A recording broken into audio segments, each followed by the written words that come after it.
Assalamualaikum warahmatullahi wabarakatuh.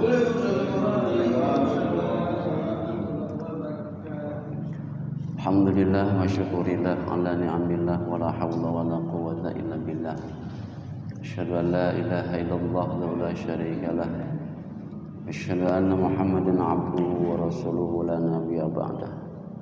Allahumma shalli wa sallim ala sayyidina Muhammad ibn Abdillah wa ala alihi wa ashabihi wa tabi'in lahum bi ihsanin ila yaumil qiyamah.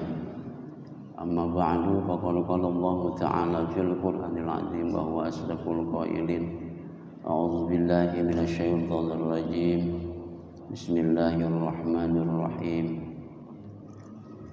Subhanaka la 'ilma lana illa ma 'allamtana innaka antal 'alimul hakim. Wa qul ayyuhum rabbi shrah li sadri wa yassir li amri wa hlul 'uqdatam min lisani yafqahu qawli wajir min ahli. Hadirin jamaah maghrib rahimakumullah.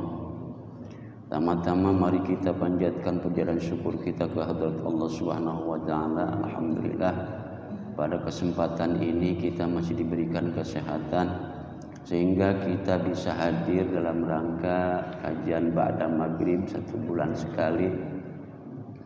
Mudah-mudahan dalam hadirnya kita di tempat ini, di majelis ini atau di masjid ini, mudah-mudahan Allah selalu senantiasa memberikan ampunan kepada kita semuanya. Mudah-mudahan kalau kita anak ikhlas, ridha hanya karena Allah Subhanahu wa taala, apapun yang kita lakukan hanya untuk mengharapkan ridha Allah, maka insyaallah Allah Subhanahu wa taala akan selalu ridha juga kepada kita, dan bahkan Allah akan memberikan kepada kita rahmat dan hidayahnya, atau selalu kita diampuni oleh Allah Subhanahu wa taala. Man intaqalla liyata'allama ilman ghufira lahu qabla yaqtuwa. Barang siapa yang berangkat untuk menuju masjid atau majlis untuk sedikit menuntut ilmu, maka sebelum melangkah kita akan diampuni oleh Allah Subhanahu wa taala. Hadirin para jamaah maghrib yang dimuliakan Allah Subhanahu wa taala. Kemarin itu adalah tentang masalah lubang, ya, lubang kubur kalau nggak salah. Lubang kubur, berikut lubang lahatnya, baik yang berada di tengah ataupun yang berada di pinggir, itu namanya tetap lubang lahat.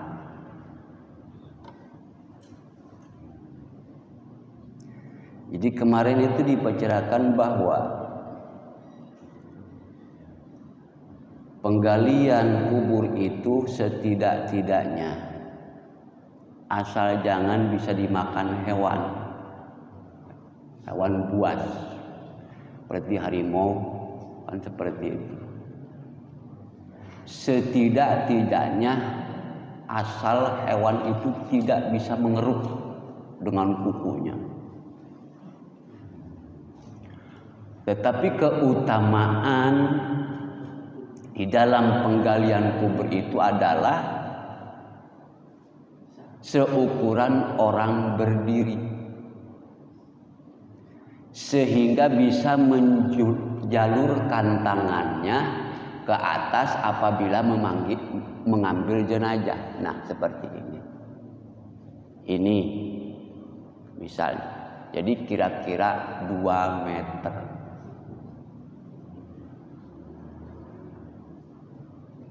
Jadi sekira-kiranya paling utama penggali kubur itu adalah seukuran orang berdiri dan juga bisa mengulurkan tangannya tersebut kepada jenazah yang akan dikubur. Itu keutamaannya. Lalu kemudian kemarin itu yang sudah dibahas adalah penggalian kubur itu sudah Sampai di situ. Nah, kemudian lanjutannya itu adalah setelah dikubur si jenazah tersebut,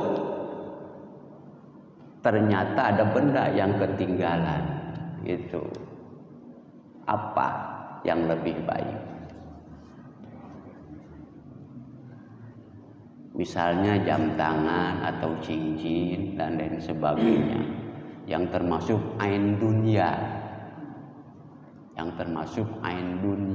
jadi yang kelihatan untuk ain dunia. Payatna ketika menguburin jenazah, sudah selesai ngelihat tangannya, jam tangan saya mana? Jam tangan saya mana? Oh, barang inget truk kekubur. Gali lagi kuburan, gali lagi, harus wajib diganti. Itu barang lihat, jam tangannya, barang ingat, oh tadi copot. Itulah. Kembali kita kepada ingatan. Ini tunda dulu sebentar. Manusia itu selalu diiringi dengan yang tidak terlepas dari lupa dan salah. Itu selalu mengiringi siapapun manusianya. Apalagi kita orang awam, bahkan para ulama, para kiai, bahkan para nabi. Jadi tidak terlepas dari sifat lupa, karena manusia itu adalah sifatnya lupa dan salah. Al-insan makhalul khata'i wa nisyan. Jadi manusia mah tempatnya lupa dan salah. Contoh kemarin, saya bahas dulu ya. Mungkin ini isyarat. Isyarat yang harus sedikit kita beritahu tentang masalah sholat. Diimamin saya sholat isya, tetapi perasaan itu tidak lupa, yakin. Ternyata setelah salam lalu kemudian sebentar melihat ke belakang, banyak yang berdiri. Dalam pikiran saya, apakah ini saya sholat 3 rakaat ya? Dan juga yang mengingatkan tidak kedengaran. Biasanya barisan yang paling depan. Ini sama sekali. Apa lupa juga kali?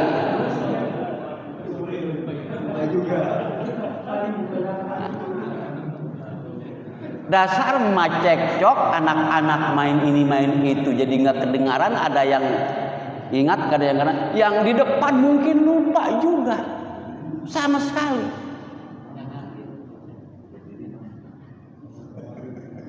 Nah, kita sedikit mungkin ini isyarat bahwa nah ini mungkin seharusnya yang kita harus memahami sedikit. Maka saya cari buka di kitab.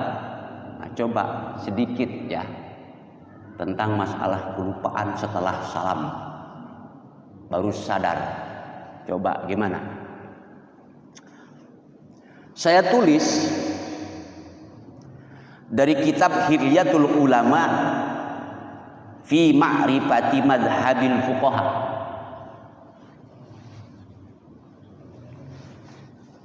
Jadi di dalam kitab Hilyatul Ulama fi ma'rifatil madhabil fuqaha begini,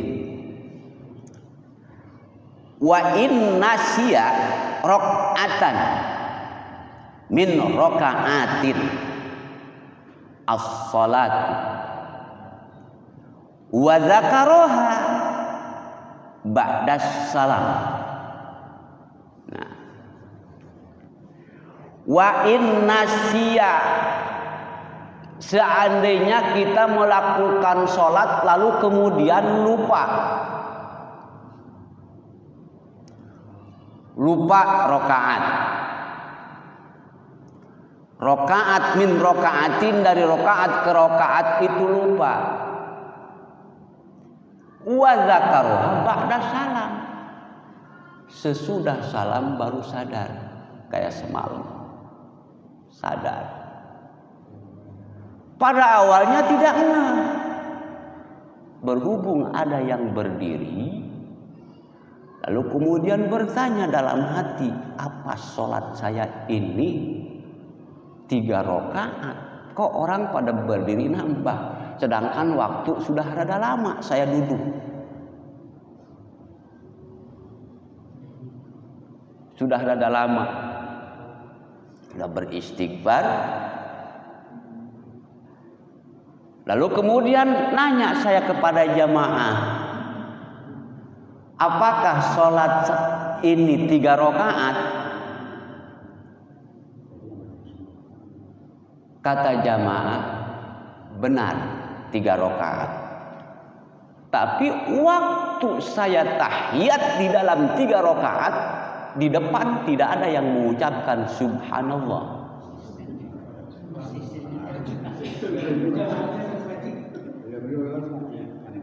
Ini aneh.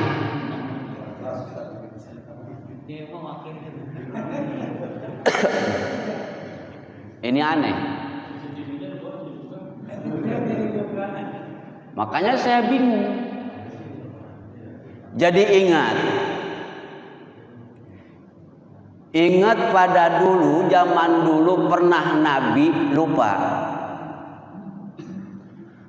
Ada separuh kaul atau kil bahwa Nabi sedang melakukan sholat zuhur, dan separuh ulama juga mengatakan sholat asar. Intinya yang sholat 4 rakaat. Kemudian Nabi melakukan sholat zuhur 4 rakaat bersama berjamaah, Nabi imamnya, para sahabat makmumnya. Lalu kemudian setelah 2 rakaat Nabi salam. Setelah 2 rakaat Nabi salam. Kata sahabat, ada yang memberanikan diri walaupun malu. Jangan malu kepada saya juga. Walaupun malu, itu sahabat bertanya kepada Nabi. Yang diberikan julukan sahabat itu adalah Yadul Yad. Jadi Yadul Yadain, yang diberi julukan nama. Yadul Yadain bertanya, wahai Rasul, wahai Nabi, apakah ini sholat versi baru?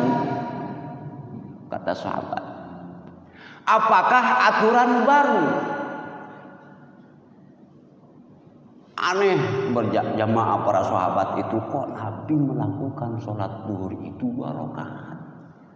Makanya Yadul Yadain itu bertanya kepada Nabi, apakah ini versi baru? Apakah ini aturan baru? Kata Yadul Yadain.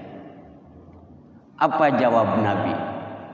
Kata Nabi sallallahu alaihi wasallam, kullu dzalika lam yakun. Kata Nabi, kullu dzalika lam yakun. Jadi kata Nabi,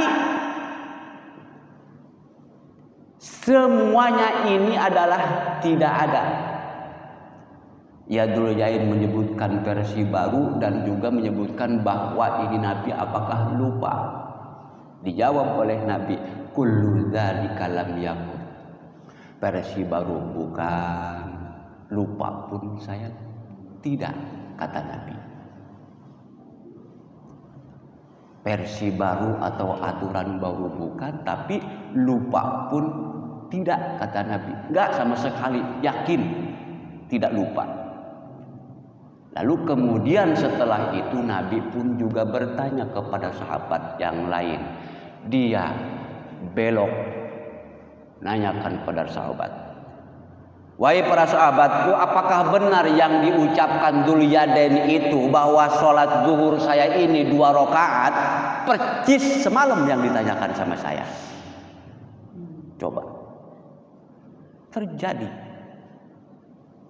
Wahai para sahabat, apakah ini ucapan yadul yain benar bahwa saya melakukan sholat zuhur 2 rakaat? Para sahabat menjawab, benar Rasul, benar. Nah, lalu kemudian karena waktunya itu masih belum lama, lalu kemudian setelah bertanya demikian, berdiri kembali, Allahu Akbar, melanjutkan sholat yang lupa atau yang kurang daripada 2 rakaat. Lanjutkan 2 rakaat. Nah, di sini akan diceritakan sedikit. Tadi wa dzakaroha ba'da salam. Barang ingat sadar sesudah salam, assalamualaikum warahmatullah, assalamualaikum warahmatullah, lama. Sekarang begini, wa illam yatatawwalul fasla atabiha wa bana ala sholatihi. Sholat yang kita ingat waktu sesudah salam, apabila ingatnya itu waktu masih pendek, misal saya contohkan, assalamualaikum warahmatullah, assalamualaikum warahmatullah. Apalagi ada yang bertanya di belakang, Pak Haji kurang 1 rakaat, misalnya. Setelah salam assalamualaikum warahmatullah, assalamualaikum warahmatullah, ada yang bertanya di belakang, Pak Haji kurang 1 rakaat. Langsung kita berdiri, langsung berdiri, meneruskan menambah 1 rakaat yang ketinggalan tadi. Ini waktunya masih sebentar, jedanya masih sedikit, maka kita boleh melangsungkan sholat yang ketinggalan 1 rakaat tanpa ada apa lagi, langsung baca seperti biasa. Namun kemudian karena ini dianggapnya lupa sebelum salam, doa sujud sahwi. Karena sujud sahwi ini adalah menggalang yang lupa tersebut. Langsung berdiri, jangan ragu. Ini pada melong. Saya 3 rakaat assalamualaikum, semuanya ikut assalamualaikum. Apakah sholatnya lagi ngobrol? Kata saya ini berarti semuanya kita sholat lagi ngobrol. Memang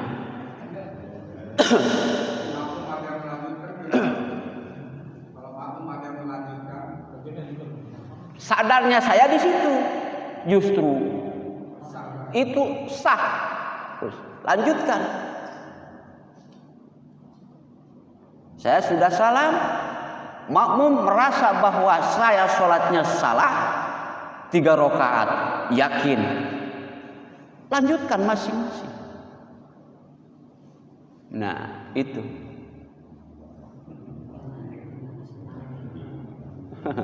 Ini. Maka sekali lagi fa ilam yatatawwalal faslu atabiha, maka kalau jeda waktunya setelah sadar, setelah salam langsung kemudian sadar, waktunya belum panjang, waktunya belum ketinggalan terlalu panjang, maka langsung kita bangun lagi melanjutkan nambah yang 1 rakaat ketinggalan tersebut. Lalu kemudian bagaimana kalau waktunya sudah panjang, sudah lewat batas, wa in tatawwala istanafaha. Kalau seandainya waktunya sudah rada lama, sudah seperti assalamualaikum warahmatullah, assalamualaikum warahmatullah, udah duduk, udah istighfar, udah melebihi kalau sholat masa 1 rakaat, maka istanafaha, sholat harus diulang kembali seperti biasa, mulai dari usolli fardhul isya'i 4 rakaatin, jadi 1 sampai 4 rakaat harus diulang. Gak usah komat lagi kalau kita mau berjamaah, langsung aja kita laksanakan. Ini kejadian. Kalau tidak kejadian, enggak di ini.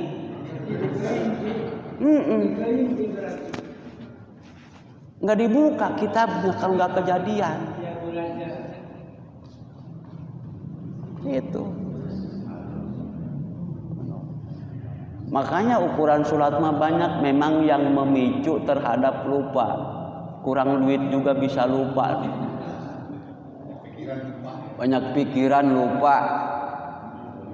Kita kan selama sholat itu jangankan untuk 4 rakaat, di dalam 1 rukun aja, misalnya dari takbiratul ihram, dari usolli ke doa iftitah untuk melakukan 1 rakaat, Allahu Akbar, hati mah dirau, kegambar rawo pasar kain di sini, pasar sayuran di sini, kegambar, kebayang kita lagi sholat, Allahu Akbar, royal, kegambar, pandaian, kegambar, bayang di situ. Itu yang bisa memicu terhadap sholat. Kurang istri juga bisa memicu ke soal itu. Iya. Itu ya. Nah, jadi wa in tatawala, kalau waktunya jedanya sudah lama, sudah berbicara, sudah ini, lalu kemudian kita sholatnya harus diulang karena sholat kita ini tidak sah. Ya, yang kekurangan ini tidak sah. Karena sholat itu tidak boleh mengurangi rokaat, tidak boleh menambah rokaat. Kalau kurang rokaatnya berarti salah. Berarti kalau salah tidak sah. Sekarang pertanyaan, bagaimana Pak Haji kalau ingatnya setelah 2 hari atau seminggu?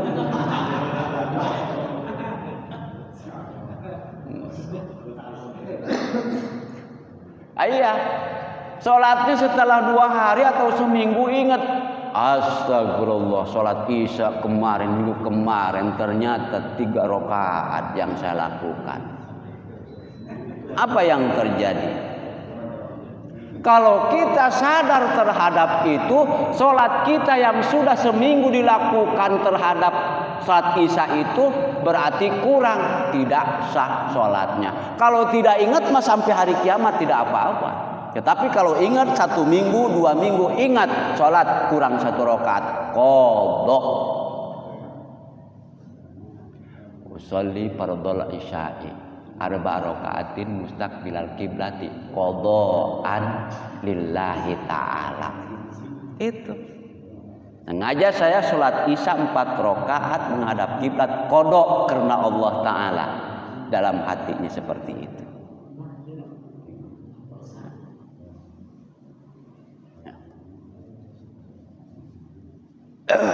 Terus sekarang di sini pertanyaan, berapa sih jeda waktu setelah kita sholat kemudian ingat, lupa terhadap sholat, setelah salam ingat, berapa jeda waktunya kalau kita bisa langsung berdiri untuk menambah rakaat yang berkurang? Di sini para ulama menyebutkan, khususnya di sini pendapat Imam Syafi'i. Pendapat Imam Syafi'i, Imam Syafi'i itu adalah ulama mujtahid mutlak. Di antara mazhab yang 4 adalah titelnya mujtahid mutlak. Maliki, Hanafi, Syafi'i, Hambali itu mujtahid mutlak, diberi titel oleh Allah. Apa mujtahid mutlak? Mujtahid mutlak itu adalah man jama'al ulum wal funun wal majaya min qarnis salis ila sahabah. Jadi namanya mujtahid mutlak itu adalah seluruh ilmu ada di mujtahid mutlak, seluruh ilmu hadis, ilmu fikih, ilmu tafsir, ilmu balaghah, ilmu pan dan seterusnya, maka berada di mujtahid mutlak. Seperti Imam Syafi'i itu mujtahid mutlak. Makanya dipakai rujukan oleh orang-orang yang wajib dimudawwan. Yang wajib dimudawwan adalah ada 4, diantaranya Maliki, Syafi'i, Hanafi, Hambali. Bagaimana pendapatnya? Wa fi haditsa qawlu aujuhin ahaduha had atau perbatasan waktu apabila kita sadar setelah salam. Batas waktunya itu adalah kata Abu Ishaq. Abu Ishaq ini adalah salah satu pengikut madhab Syafi'iyah. In madha qadra raka'atin fahuwa tatawwala. Jadi sekadar waktu jeda kira-kira kita sadar setelah salam, yaitu kurang lebih kalau kita melakukan kurang daripada 1 rakaat kalau kita melakukan sholat. Jeda waktunya. Kira-kira berapa menit? Paling 2 menit ya. 2 menit paling. Karena di sini jeda waktunya ketika sadar bahwa sholat itu kurang 1 rakaat, setelah salam kita baru sadar. Nah, jeda waktunya itu adalah kurang lebih melakukan sholat kurang daripada 1 rakaat, minimal atau maksimal 1 rakaat baru. Setelah Assalamualaikum warahmatullah, Assalamualaikum warahmatullah, kira-kira mungkin ada 2 menit masih kita bisa melakukan langsung menambah yang 1 rakaat. Tapi kalau sudah lebih daripada itu, maka sholatnya harus diulang. Itu menurut madhab Imam Syafi'i. Lalu kemudian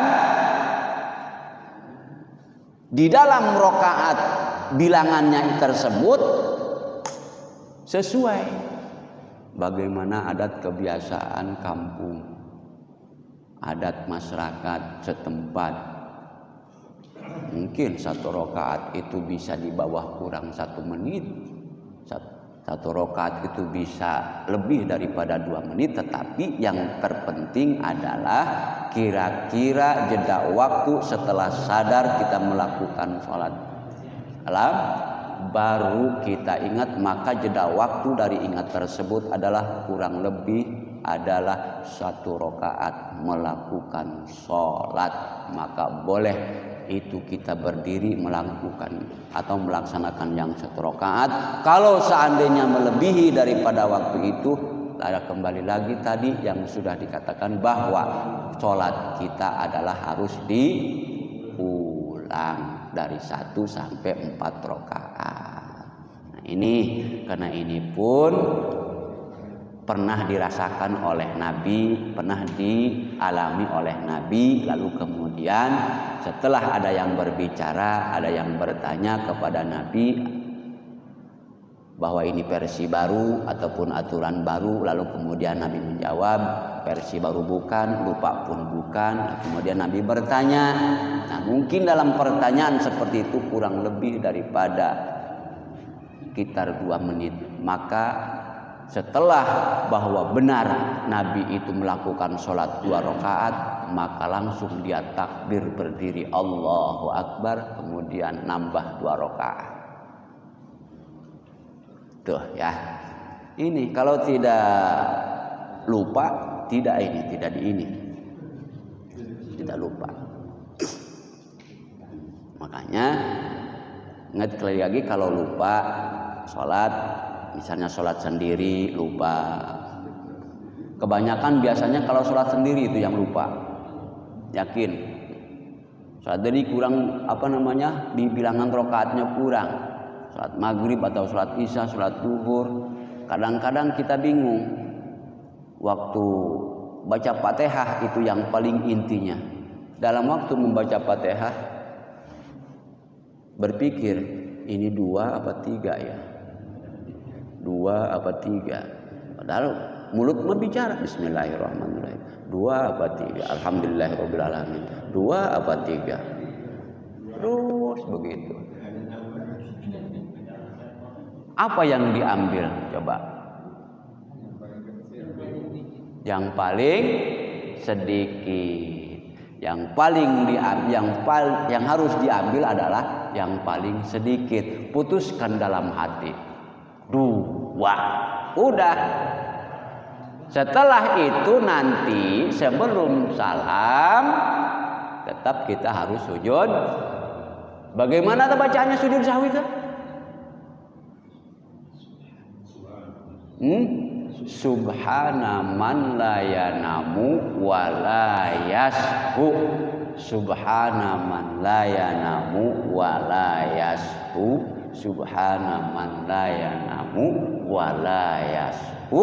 Lalu kemudian seperti biasa setelah sujud sahwi kita duduk, biasa baca Rabbik firli warhamni wajburni warfa'ni warzuqni wahdini wa'afini wa'afani. Sujud lagi subhana man la yanamu wa la yashu. Subhana man la yanamu wa la yashu. Subhana man la yashu. Lagi langsung assalamualaikum warahmatullah. Assalamualaikum warahmatullah. Di dalam sujud, ketika kita mempunyai niat untuk sujud sahwi, di dalam duduknya harus duduk iftiros, jangan duduk tawarruk ya. Harus duduknya duduk iftiros. Duduk iftiros seperti ini. Kalau kita mempunyai niatan bahwa kita nanti bakal sujud sahwi, duduknya duduk tahiyat akhirnya iftiros aja, jangan tawarruk. Nah, tawarruk ini seperti ini, ini tawarruk, ini iftiros. Nah, nanti setelah mau salam berduduk baru kita tawarruk, anjuran sunnahnya seperti ini. Nah, baru assalamualaikum warahmatullahi gitu.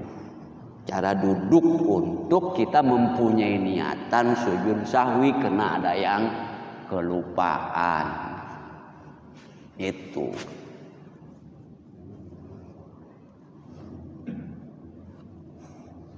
Hadirin para jamaah maghrib yang dirahmati Allah Subhanahu wa taala. Mungkin itu sudah cukup kalilah. Ya. Ini kita meningkat kepada tentang masalah kewajiban jenazah yang harus digali kembali. Ya. Kewajiban jenazah yang harus digali kembali apabila sesudah dikubur. Sesudah dikubur wajib si mayit harus digali kembali. Nah, bismillahirrahmanirrahim. Yunbashul mayyitu li arba'i khisalin. Jadi si mayit atau jenazah boleh diambil kembali atau digali dari dalam kuburnya. Ada 4 perkara, ada 4 hal yang mengharuskan jenazah itu harus diambil atau harus digali kembali.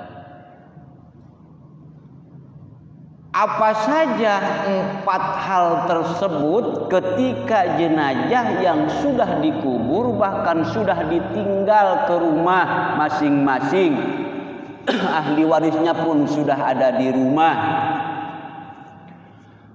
sudah bangsa ada 2 hari atau 3 hari. Yang pertama adalah ligusli idza lam yataghayyar. Yang pertama, jenazah boleh atau wajib harus digali, diambil kembali lil ghusli, mau dipandiin. Ternyata jenazah itu belum dipandiin, belum dimandikan. Ini pernah terjadi di kampung saya, tetangga kampung saya, waktu zaman Covid kemarin. Waktu zaman Covid pernah terjadi. Setelah jenazah itu sudah selesai dikubur, karena dari bawah di rumah sakit memang rapi, sudah dibungkus, pokoknya sudah rapi. Dibawa ke kampung sudah disolati segala, lalu dikubur. Ternyata ditelusuri si jenazah itu mungkin ahli waris atau anaknya atau bapaknya itu penasaran. Kok perasaannya begini amat? Penasaran, ternyata barang ditelusuri belum dipandiin, sudah dapat 2 hari, digali kembali, diambil kembali si jenazah di dalam kubur, lalu kemudian diurus kembali, dipandiin kembali, lalu disolatin kembali. Itu yang mewajibkan jenazah harus diambil dari kuburnya. Yang pertama, kalau sekira-kiranya si jenazah itu belum dipandiin atau belum dimandikan, wajib. Karena urusan memandikan jenazah hukumnya wajib. Mandi. Kalau yakin tidak dipandiin, walaupun sudah 3 hari, yang terpenting lam yataghayyar, belum berubah. Sini jenazah itu belum berubah, masih beleger, masih normal, lam yataghayyar. Tetapi bagaimana kalau sudah berubah? Wajah atau badannya sudah berubah, sudah emboy lah, sudah empuk, bahkan sudah bau, maka tidak boleh untuk digali walaupun belum dipandiin. Tidak boleh kalau sudah berubah, berbau. Ya. Jadi yang pertama diwajibkan jenazah untuk digali itu adalah lil ghusli idza lam yataghayyar. Lalu kemudian yang kedua wali taujihihi, untuk diarahkan ke kiblat. Barang diingat-ingat almarhum setelah dikebumikan, setelah dikubur, yang tukang menampak atau yang tukang menaruh ke kuburan ingat bahwa si wajah jenazah itu tidak dihadapkan ke kiblat, ditelentangkan seperti ini. Kok perasaan ini jenazah waktu ditaruh di lubang lahat ditelantangkan, tidak diarahkan ke kiblat, telentang begini nih. Oh, telentang. Nah, wali taujihihi, maka harus digali kembali untuk dihadapkan ke kiblat. Kembali. Arahkan ke kiblat wajahnya.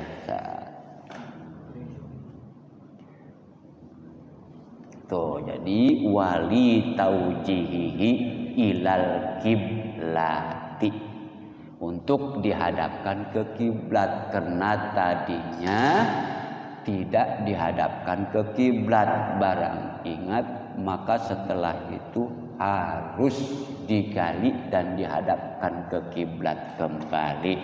Nah, tadi itu idza lam yataghayyar, kalau masih sebelum berubah. Kalau sudah berubah mah enggak usah. Enggak usah, hitungannya namanya madarat. La dirar wala darar. Tidak boleh. Kalau sudah mampu, sudah empuk barang diangkat, copot tangannya satu. Belang mau diangkat, kulitnya ngelupas. Balang pas di telinga dicabut, copot telinganya. Maka kalau belum berubah, inilah jangan digali. Walaupun belum dihadapkan ke kiblat, tetap biarkan saja urusannya dengan Allah Subhanahu wa ta'ala. Masih ada 2 lagi. Kita pending. Sekian, mudah-mudahan bermanfaat. Assalamualaikum warahmatullahi wabarakatuh.